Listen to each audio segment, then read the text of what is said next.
Hello, welcome. My name is Jenny. Thank you so much for taking the time to join me for today's favorite oil. I'm super excited about today's particular oil. It is a new one again for doTERRA. This one is our new Petitgrain essential oil. What's great about this one, it is very similar to lavender. It does the same. Anything you would use lavender for, you can use Petitgrain for.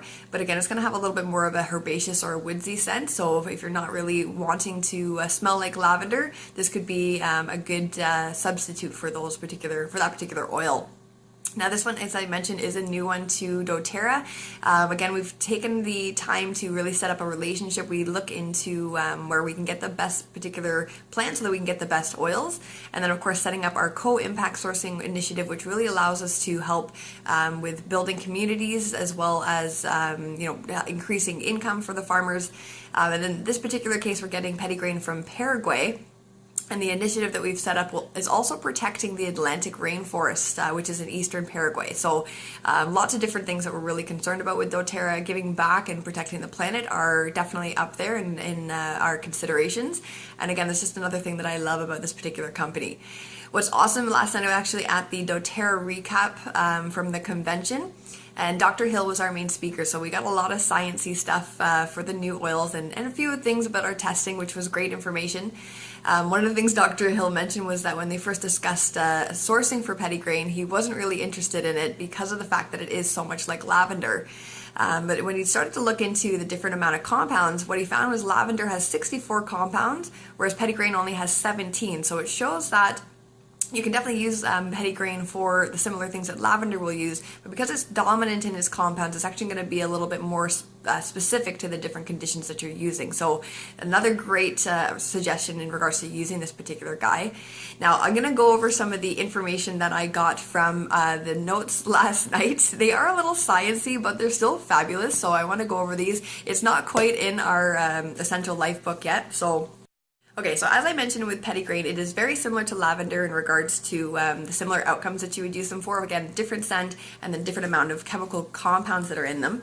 One of the things that Petitgrain, the chemical compounds that are in it, will actually help is with the nervous system, the central nervous system. So it's going to help to quiet down or inhibit any excitable neurons that are firing, which will help to bring about focus.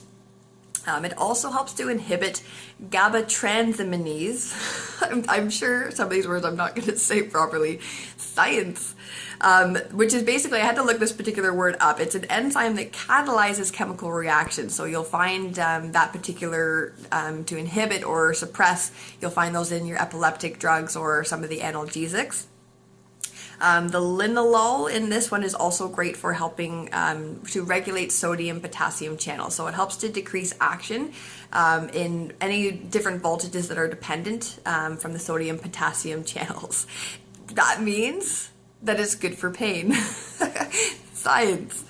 It's great. So as we know, lavender is amazing for stress. So dealing with Petitgrain would be similar in that regard. We know that when we're stressed out, it actually can create immune suppression. So again, the Petitgrain will be great for helping with any overexcitable excitability of the nervous system.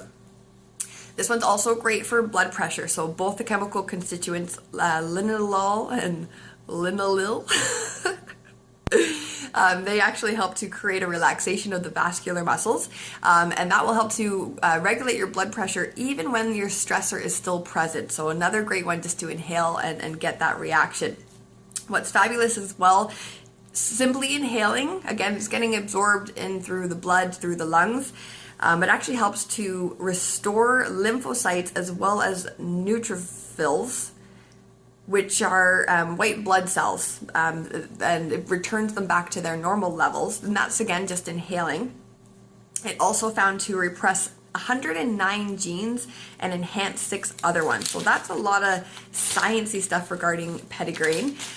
But again, fabulous oil. Dr. Hill's totally sold. If you are interested in lavender, maybe don't want to smell like lavender, this is an amazing substitute. Or again, specifically if you're looking to look at dealing with blood pressure or nervous system calming and things along those lines, Petitgrain may be your go-to because of the fact, again, it doesn't have as many chemical compounds within it, so it's going to be a little bit more specific to those different conditions.